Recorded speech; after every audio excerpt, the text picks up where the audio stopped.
And thank you for joining today's webinar, a new channel of support for college faculty and staff. My name is Serena Fombole Crane, and I'll be moderating today's webinar. I am the Senior Manager of Partner Success at Persistence Plus. Today's webinar will be recorded, and we'll be sending you a copy of the recording after today's session.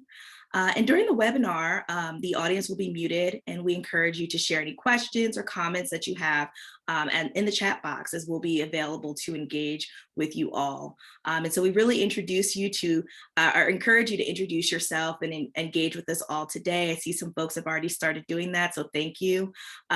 We will also be using a tool today called VBox to hear from you all at various points. And so we asked if you could pull out your phone if you have it handy, and you'll see instructions on the screen right now. So it's VBox, VEVOX.app. And once you get there, you'll enter the code on your screen, 130-253-496. And so we just ask you to keep your phone handy so we can hear from you all at various points when we do some audience polls. Before my time at Persistence Plus, I also worked in admissions and enrollment at colleges in the Philadelphia area. So I'm really excited to do a webinar today where we're focused on supporting faculty and staff. And at Persistence Plus, we leverage behavioral science to design nudges that are delivered as text messages to students' phones. And these nudges help to support student success by promoting equity, keeping students motivated, helping them overcome challenges as they experience them, and then keeping them connected back to key resources to help them along the way. And we've done this work for about 10 years now.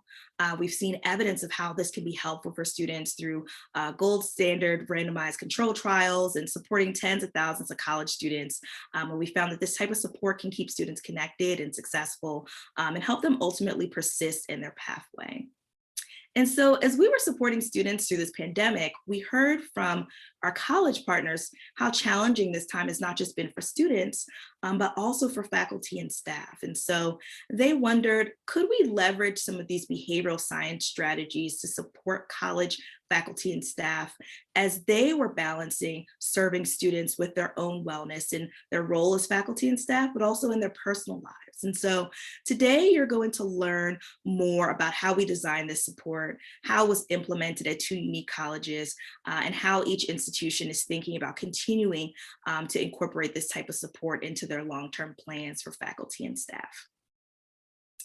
And now to introduce our panelists. Today, you will be hearing from Dr. Santiba D. Campbell, Associate Professor of Psychology at Bennett College in North Carolina. You'll also be hearing from Erica Fennick, Director of Institutional Planning and Engagement at Lorain County Community College in Ohio.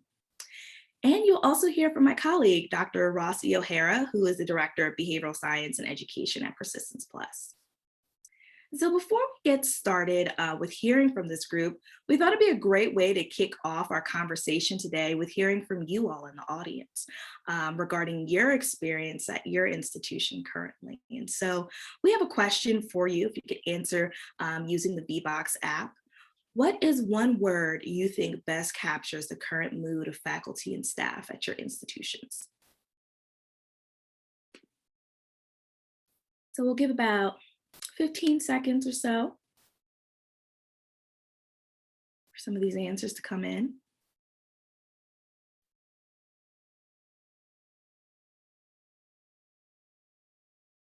See, stressed is a big one. Fatigued, exhausted, unknown.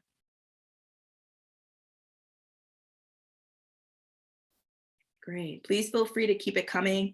If you feel like you'd like to expand a little bit in our chat box, we welcome you to share that way as well. Deadlines, yes. Definitely the time of the semester for deadlines. Burnout, yeah. Thank you all for sharing.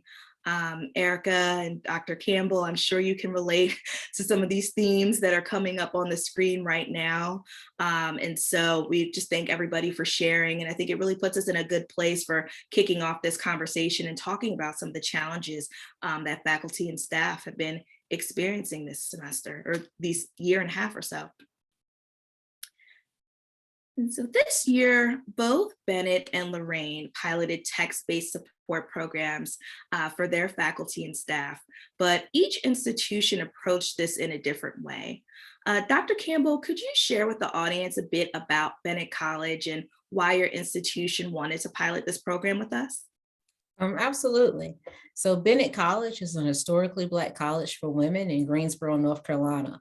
So we're a small micro college, and it's one of the reasons why we enjoy our relationship with Persistence Plus. Being small, we want to make sure we know who our students are and that our students are constantly getting that feedback and encouragement that they desire in a format that they desire. Because oftentimes getting into our office hours, especially during this virtual environment, has been difficult, but they all love a good text message. So we found that very helpful and conducive for our students, and started to realize that our students aren't the only people that are struggling a bit during this pandemic. Faculty and staff were basically feeling the pressures of the pandemic, just like the students were as well. And we can't keep saying we got to support and wrap around these students without showing some support for ourselves as faculty and staff.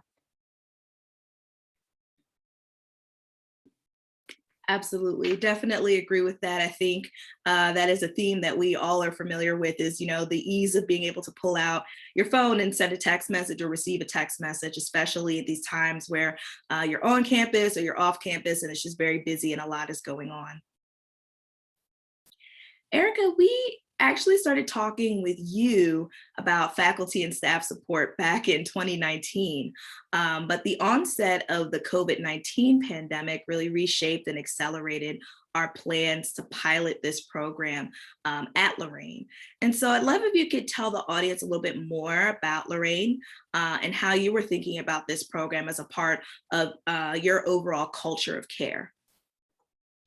Sure. So Lorain County Community College is located in Northeast Ohio, and we are a community college serving a variety of folks from around our community, and have a lot of commuters. We do not have on-campus living, and so we have students that are coming and going throughout the day. And so we have found that Persistence Plus, using that, has been really effective for us in communicating out with students and being kind of that just-in-time communication with them when they're not on campus with us. So kind of filling in and really supporting how we support our students here on campus.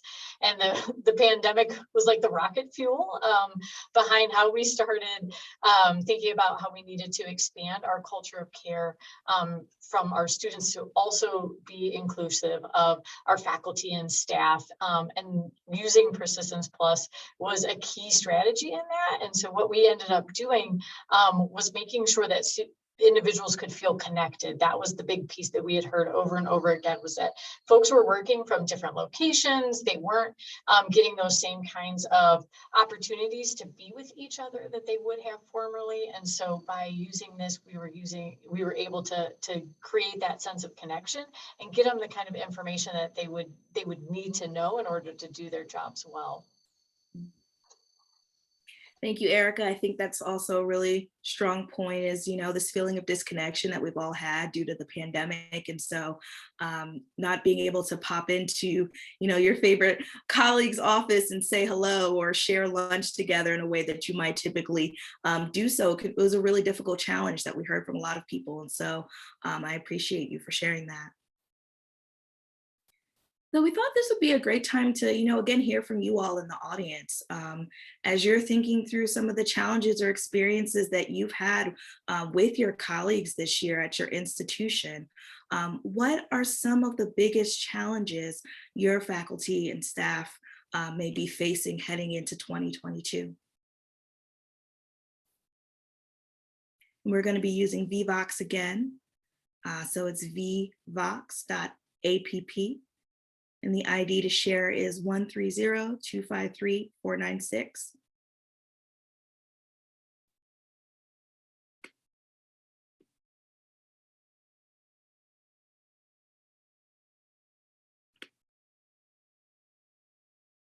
Yeah.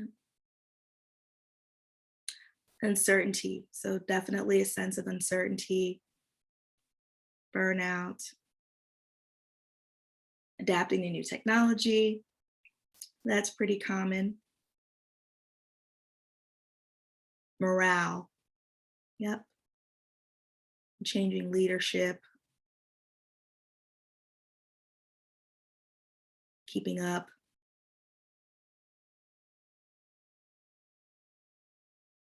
Permanent online and in person for all classes. Well, thank you all for sharing. And we'd love to hear from you in the chat as well. If there's a particular scenario or some thoughts or conversations that have been happening on campus, now would be a great place to share with some other folks that are on the call, just so we could all learn from each other. And so Ross, you and our colleague, Dr. Betsy Sparrow, work together to design faculty and staff support to fit these two different molds of colleges that Dr. Campbell and Erica just told us about. So two unique college settings. And so I'd love if you could tell us a little bit more about what that development process looked like, the type of challenges that you faced, and how you overcame them.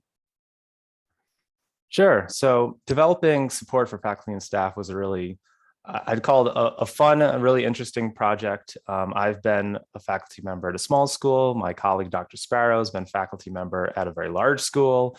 Serena, you've been staff in higher education. So we had some of that background already on our team, but then working with our partners, both at Lorain and Bennett, it was really interesting because this came across in some of Erica and Santiba's answers you just heard. Like, they came at it from a very different perspective on what it meant to provide extra support to faculty and staff during this time of uncertainty and stress and all of the sort of negative feeling words you all in the audience shared. And so I'm actually going to go back to the PowerPoint because I wanted to show some examples to folks so this was clear.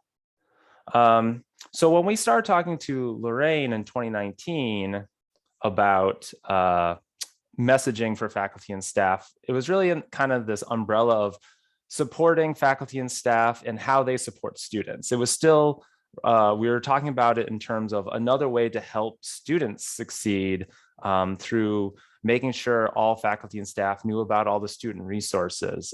We had a lot of discussions about how do we help faculty and staff who maybe can identify a problem going on with a student, like perhaps thinking, well, this student might not be getting enough to eat every day, and that's why they're struggling in this class and they seem lethargic and not paying attention, but they don't really know how to approach a student and be like, hey, I noticed these things, like, do you need to go to the food pantry with me? And so this was kind of where we started from, was talking about, can we send messages to make sure that everyone on staff knows things like this example here that's on the screen about emergency aid and the information they would need to tell a student about how to get emergency aid if they're going through some short-term financial crisis. And as I mentioned, there's an example on the right, asking faculty and staff to sort of comment on what's your comfort level, maybe having these difficult types of conversations about students who are in some type of crisis situation and knowing what to do for them. And, we can provide that advice. This example I gave is actually someone saying like, oh, I'm good at that.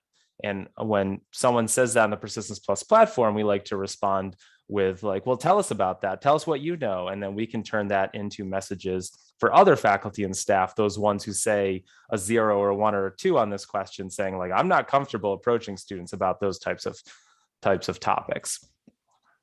And so as we developed that process, talking about like, well, these messages are going to help faculty and staff help the students, it was very obvious, I think, it emerged very quickly. Well, what about making sure the faculty and the staff themselves are okay and have sort of their own emotional capacity to help the students with the types of problems? And I think that was what Santiba was talking about. And really the angle Bennett took coming into this was sort of the direct support for faculty and staff well-being. So again, I just 2 examples here. One is parallel to something we've done for years in our student support platform, which students always really respond positively to, is this like, send yourself a motivational message, type something to yourself that we send back to you. So this is an example message that somebody really sent in about, you've got this, no matter how hard you fall, you can always get back up again. And we send those back to the people who wrote them to provide that extra bit of support during a more stressful time in the term.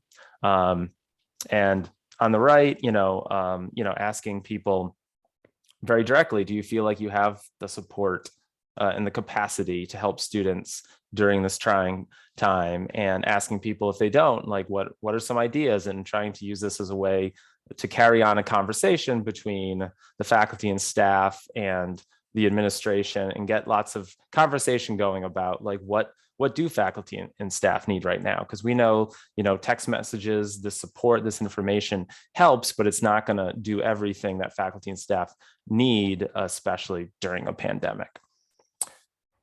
And so that was really, and so these kind of approaches, kind of the direct support to faculty and staff and the support for how they can serve students, kind of started to blend and merge together in different ways to form. And we did this and shaped it differently for Bennett than for Lorain, because they are two unique institutions with their own unique needs and challenges they're going through. But those were sort of the two streams of thinking we had.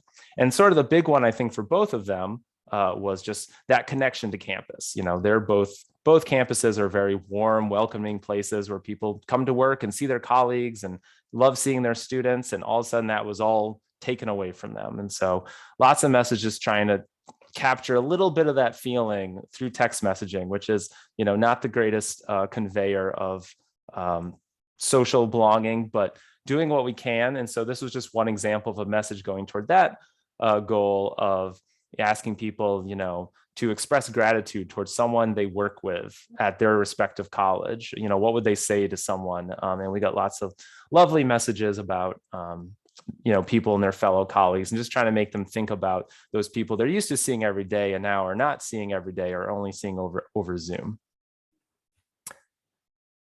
And so just to quickly address the second part of your question, Serena, about challenges, I think, one of the biggest challenges for me is at Persistence Plus, when we design our messaging for students, we base everything off of science, off of studies out of psychology, behavioral economics, out of health, about how to motivate students to engage in different behaviors and change their mindsets. And that kind of research doesn't happen with faculty and staff, and like ensuring their well-being.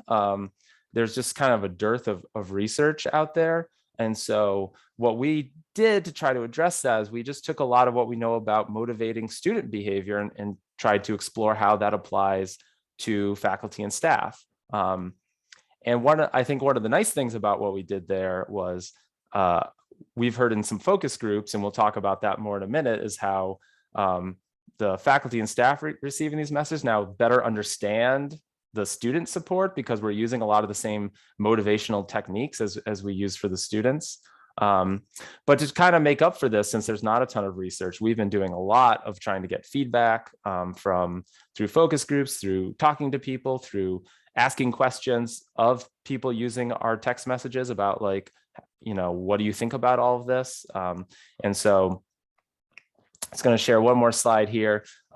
These results are from our first pilot that wrapped up at Lorain. We asked people to rate the service on a 0 to 5 scale, and we were very excited that everyone at least set a 4 on the scale, and gave some positive feedback about sort of the messages they liked. And we're going to talk more about what came out of different focus groups we ran, because that's sort of our best way of sort of understanding how this is working for faculty and staff at this point.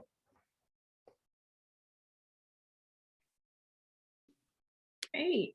Thank you, Ross, for giving us that background. It's nice to sort of peel back the curtain and, share with our audience, what this type of thing might look like if you're thinking about, how it could be applied or designed for your campus. And so thank you for that. So Santiba and Erica, both of you have participated in this program since its introduction at your respective institutions. And so maybe we can start with Santiba. If you could tell us, what stands out for you about the program? Are there any particular messages that you remember that may have resonated with you? And then maybe we can move on to Erica. Well, to echo Ross's point, I think so far on our campus, one of the I don't want to say the highlights, but one of the favorite texts have been about the being thankful. So earlier, a question was asked of, what do you say to your future self? And then later on in the semester, you get the follow-up, which is literally the message that you said to motivate yourself back to you. So that went over really well with our students. It also went over very well with my colleagues.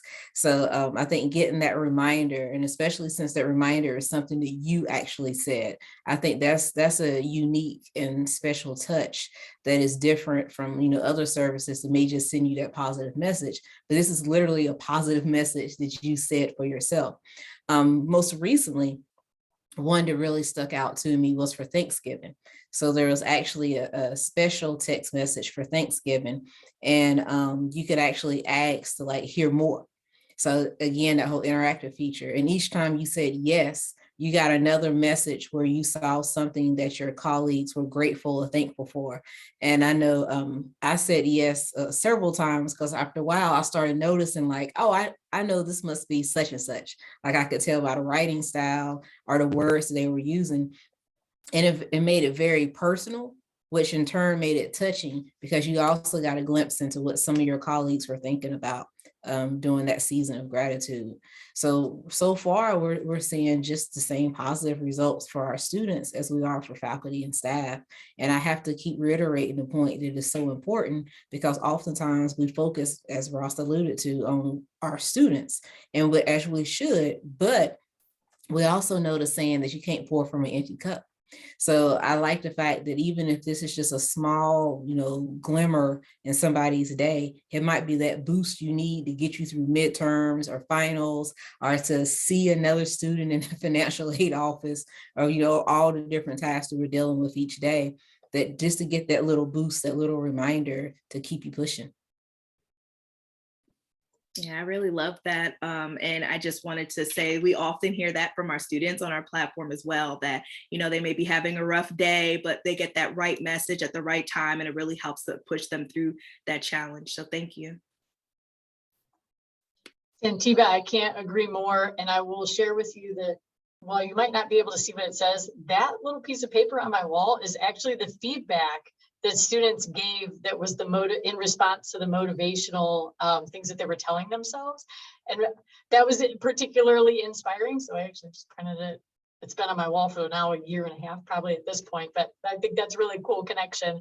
I think very similar to what Santiva said, the gratitude message for us was unbelievably well timed. And so I think part of our experience with the platform has been this kind of mind reading timing with when we're getting these key messages out. So it paralleled a communication that was going out via email on our campus, asking folks to attend a Thanksgiving style meal where we could all connect together, and really was about connection and showing gratitude for each other.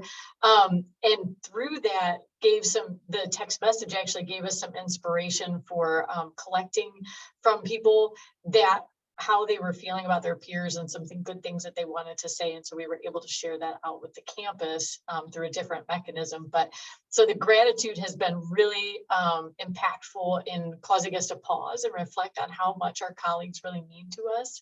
And for me in particular, and what they may be going through. I know we all kind of face our own challenges and have different things happening at different times of the semester. And so it kind of allowed me to take that step back to pause on that. The other one that was particularly impactful and memorable was the mentoring one.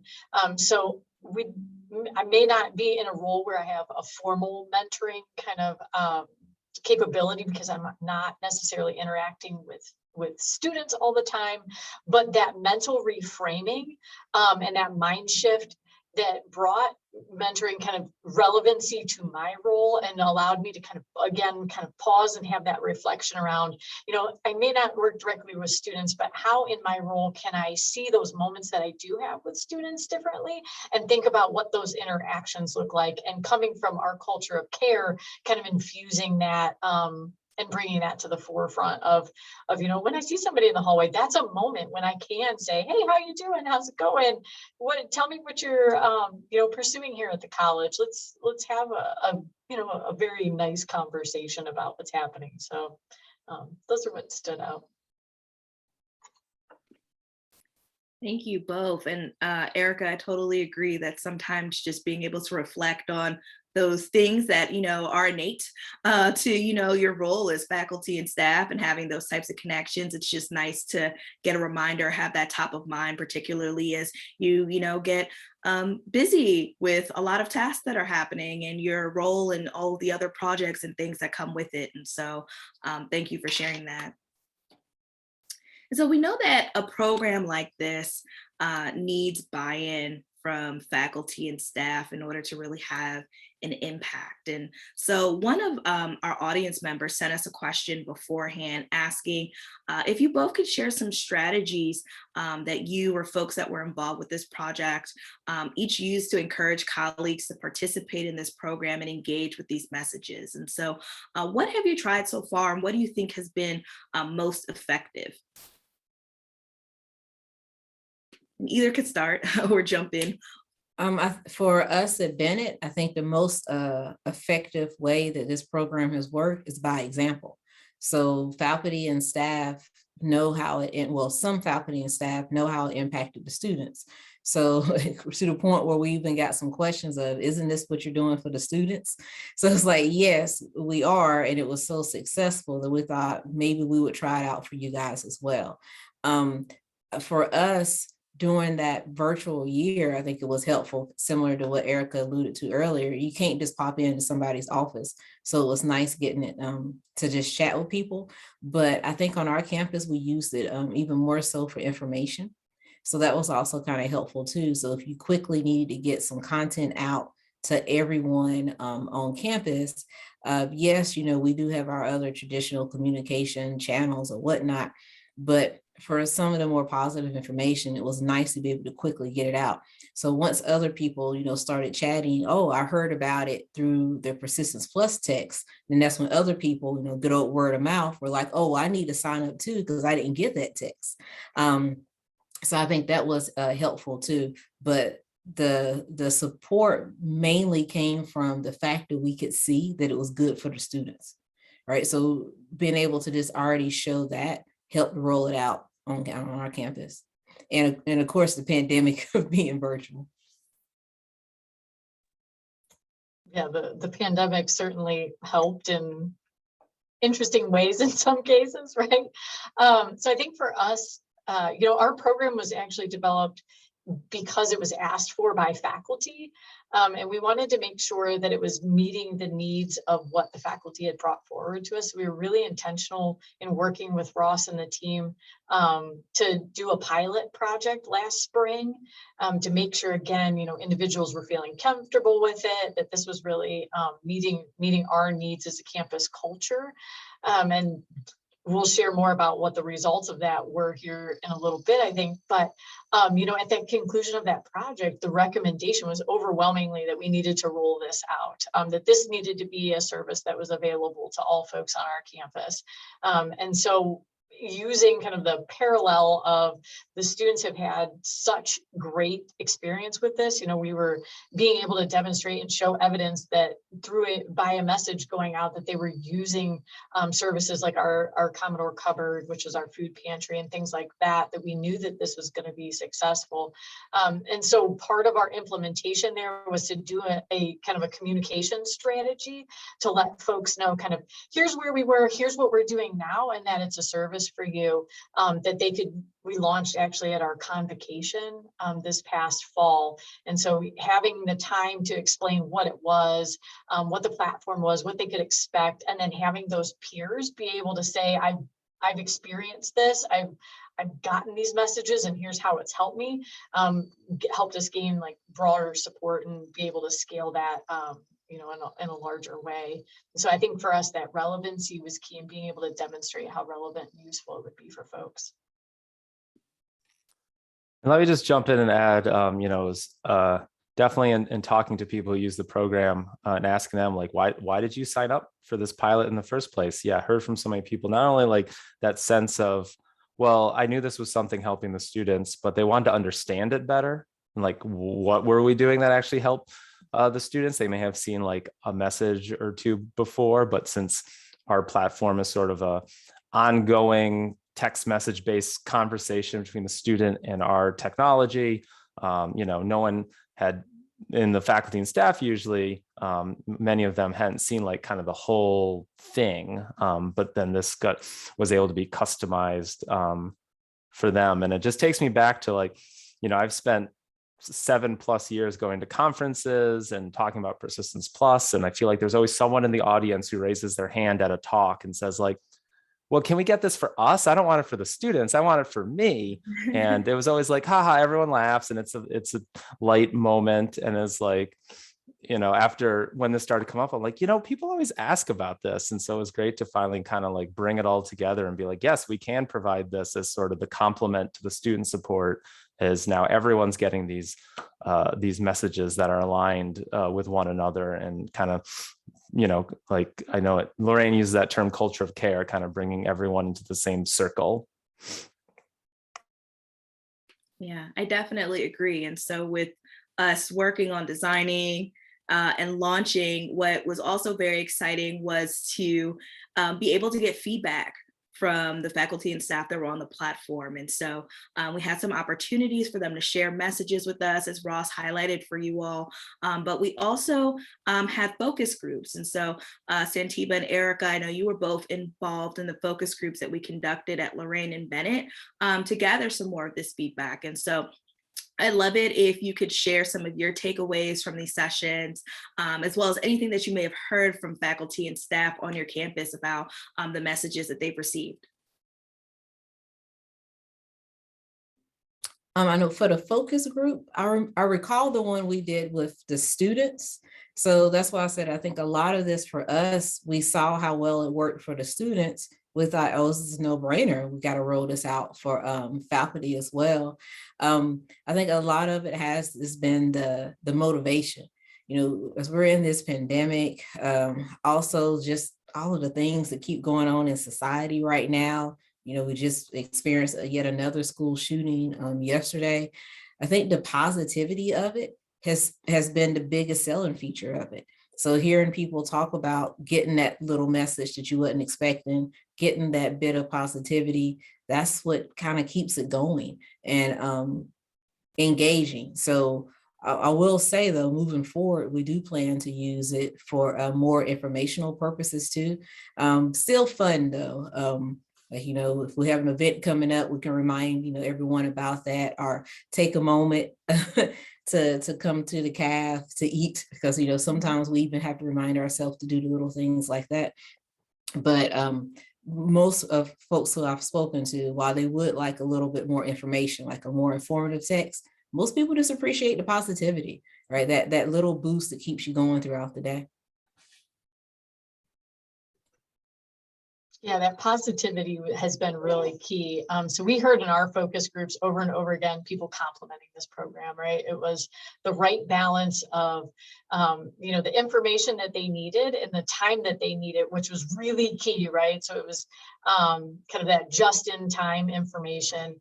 And then in that balance with that understanding of what was happening on the student side, but also that kind of keeping you going when you are feeling isolated or when you're not as connected to the institution as you'd like to be. Kind of that, we laughingly call it the warm hug on our campus, because it is kind of like that warm hug that you can't have right now, to be able to kind of help folks through.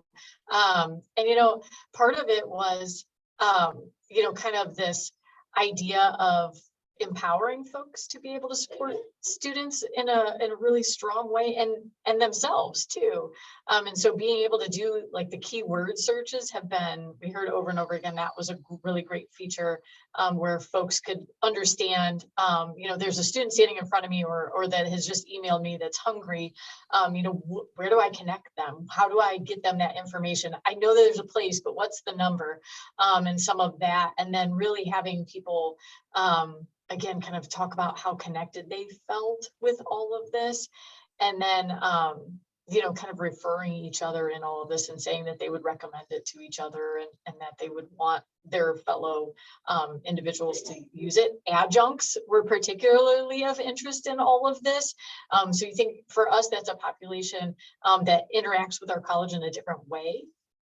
And so being able to connect them and bring them into the fold a little bit more, all of this really well aligned with our culture of care approach for how we operate as an institution. So again, that messaging was on point, and the frequency, was something that we heard was like, again, just really well received in terms of how often, people saw it as a real asset to how they worked here at the college.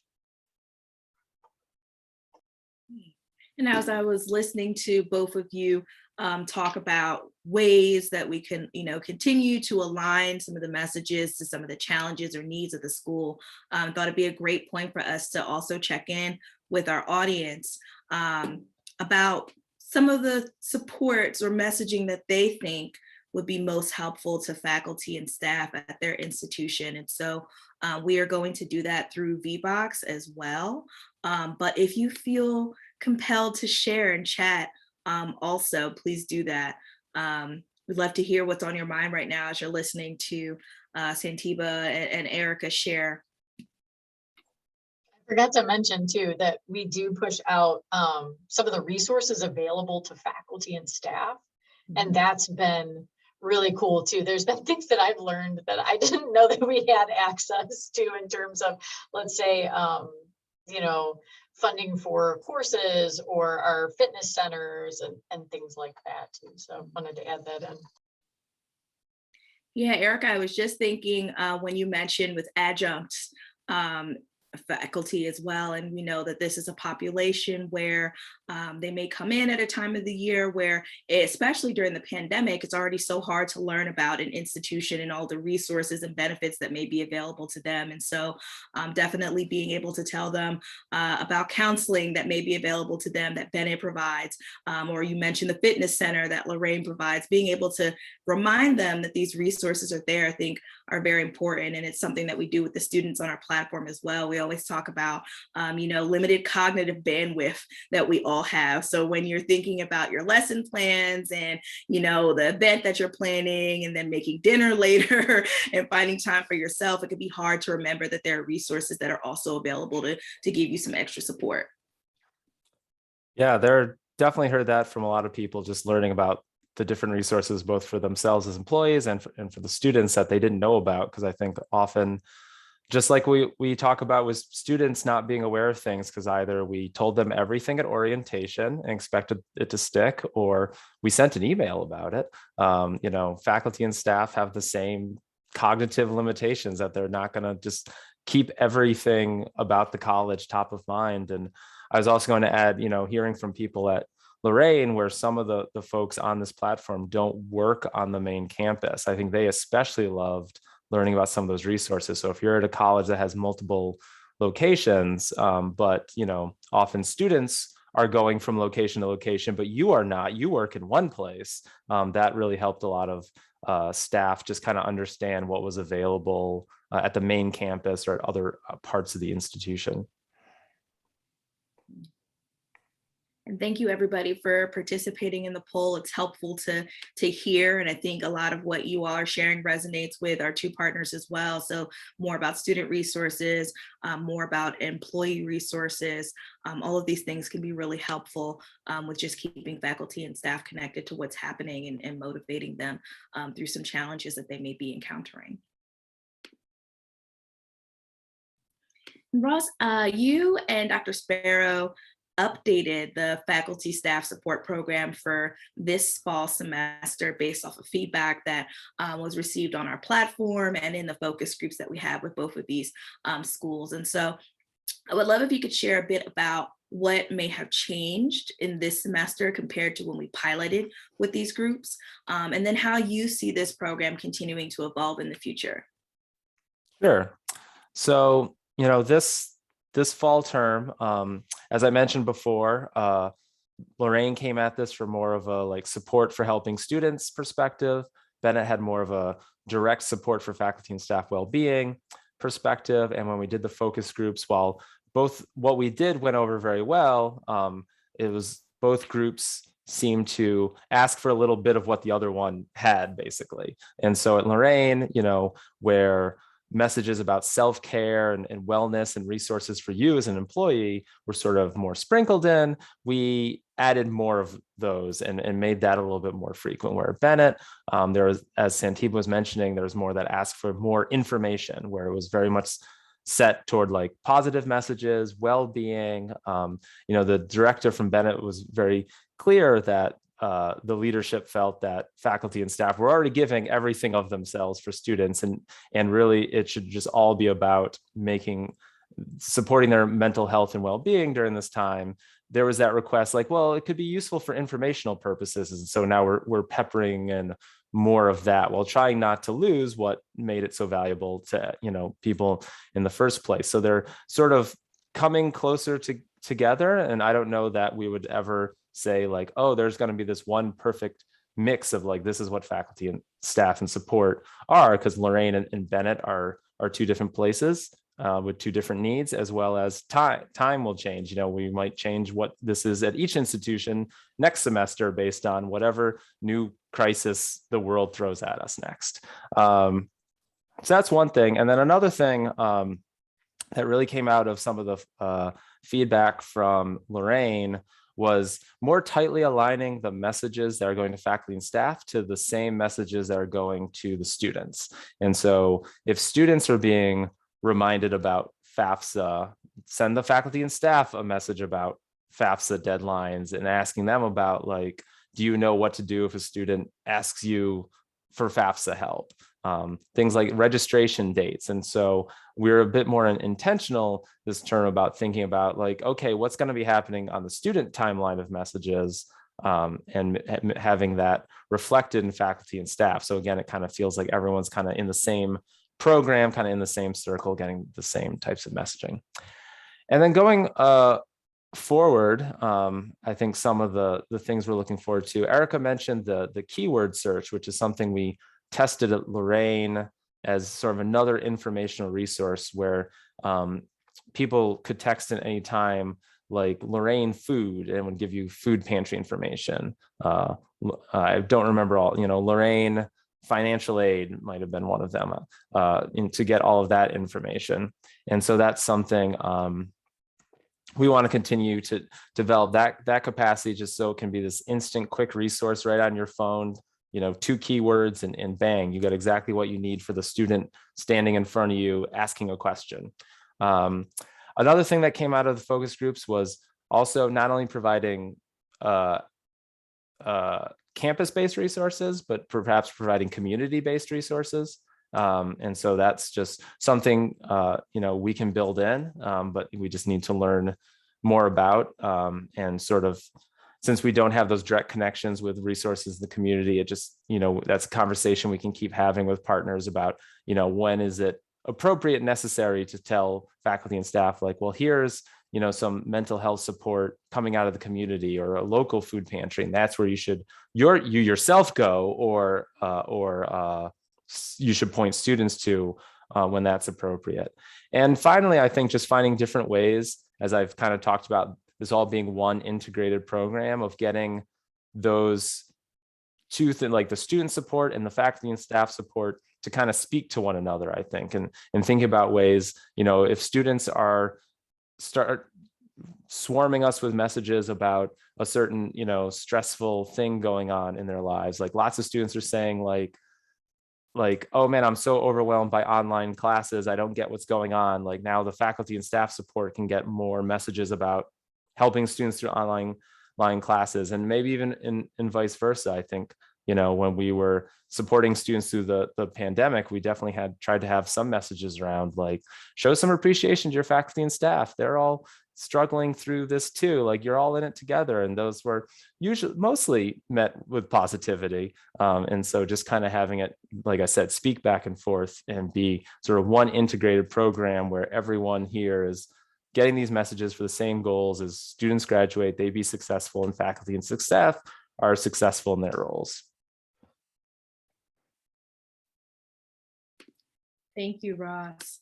And so I see we have some questions that are already starting to come in. And so I wanted to ask Erica and Santiba, as we have some colleagues on right now that are listening and absorbing this information that we're sharing. If you had to summarize the faculty staff support program for a colleague at another institution that may be like Bennett College or Lorain County Community College, how would you describe it? And what would you tell them if they were considering adopting something similar at their school? I would tell them that they have to know their own campus climate. I have to echo Ross again, as the audience has heard, we're all using the platform, but very differently. For example, at Bennett College, we're solely focusing on it being for motivational purposes. Will it become more informative? Absolutely, but even that information is still going to be motivational. This is a space is not for students.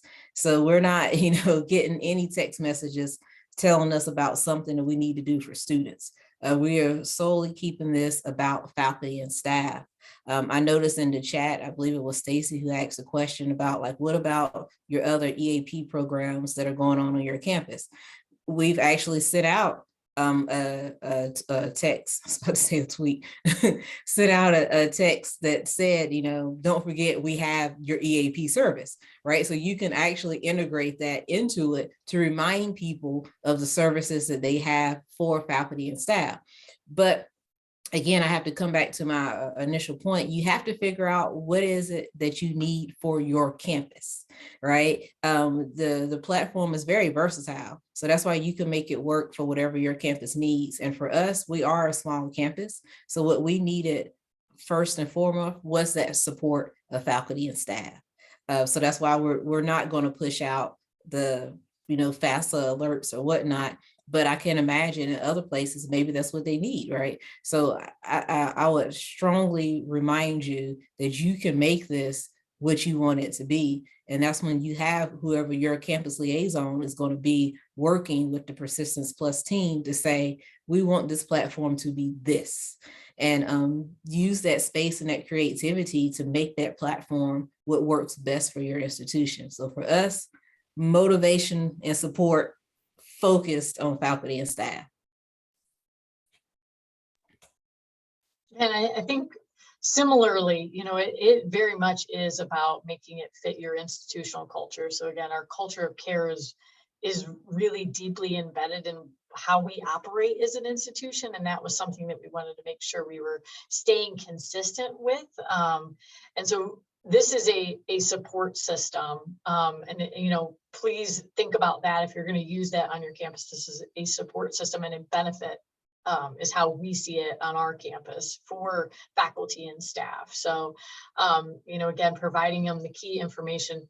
Ours does tend to lean towards here's what's happening on the student side, but it does also provide, that EAP connection and, touch points to what we do offer for faculty and staff in terms of the supports for them on campus. But it really is a great way to foster that sense of connection back to the campus, and provide access and information in a convenient way, especially now that we're in this hybrid, high flex world. But again, making sure that it aligns with your campus culture is really key, and knowing that as you go in, what that vision is, and how it needs to align is really key. So having it being personalized for LCC, we were building in pieces that would resonate with us as an institution, and that was really an authentic way for us to accomplish what we were trying to achieve with it. And that again kind of fostered that sense of growth and the buy-in, and all of that was really a part of our kind of complementary to our existing structure. So it kind of added to a portfolio of how individuals access information and the mechanisms for communicating out and making those connections and making sure people are still feeling a part of our campus culture. Thank you both. I just wanted to jump in and add that I do think it's so important to have that personalization aspect to it. And so this is a platform that can do a lot of great things based off of what the campus needs, but also not just personalizing the resources that are shared, but also personalizing the responses that faculty and staff get back. If they do get a nudge, asking them about what their sleep hygiene is like, and do they need some sleep tips, yes or no, or asking them about ergonomics and the setup of their desk, getting up and taking a walk, and taking 5 minutes to themselves. And so as the platform learns more about some of the needs that faculty and staff had, it can then continue to personalize that experience based off of the individual. So personalizing at the institution level, but also based off of the unique needs that faculty and staff have as well. And I just want to say thank you to both of you and all the people involved at both Bennett and Lorain who aren't here today, for all your input along the way of making the pilots very successful, because like everything you just said, I completely agree with, and we wouldn't know all of your specific campus context and needs without all of your help setting this up. So thank you so much. So there is a question that came in, and I thought, Ross, maybe you could address it, asking about some of the research that we have about Persistence Plus helping with student retention, and have we gotten any quantitative outcome data for faculty? And so Ross, as our data person and our researcher, I will let you handle that question. Yeah, thank you for the question, Marika. Yeah, so as you mentioned, we have done many RCTs on our student support showing increases in persistence for students up to 10 or so percentage points when they're using Persistence Plus. As our first go around with faculty staff support, this was very much an acceptability trial. We just wanted to know that faculty and staff would like this, that they wouldn't unsubscribe or complain to the upper level management about these text messages, and we crossed that. We jumped over that hurdle, so that was very exciting.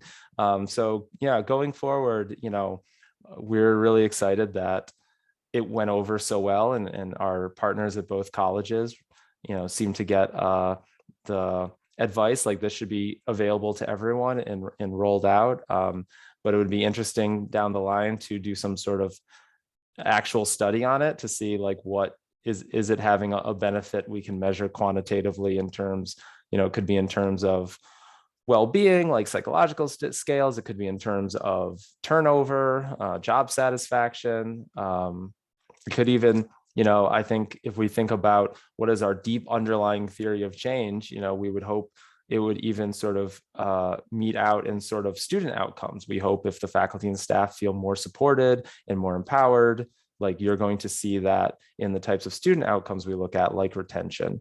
And that would be sort of the dream, to show that sort of deep process going on. But that is all for a future date. Thank you, Ross.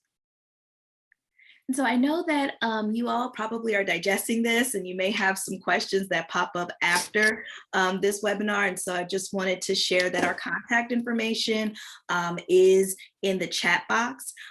If you want to keep in touch with us, feel free to send Ross or myself an email if you want to hear a little bit more from Santiva or Erica about what things have been like at Bennett or Lorain. Please feel free to send them an email as well. And if you're interested in just learning more about behavioral science and applying it to some campus settings that you have, we do have a newsletter. So you can go to persistenceplusnetwork.com, and there's a link to sign up there so that we can keep in touch. And so I want to thank you all for joining us today. It was really great to be able to hear from you. We know it's a busy time of the year, so we definitely appreciate you stopping by. And we will be sending out a recording of this webinar as well. So please feel free to respond back if you do have any questions. Ross, you got a shout out to your mug right there. So thanks for that. And we hope that you all have a really great day. Thank you so much.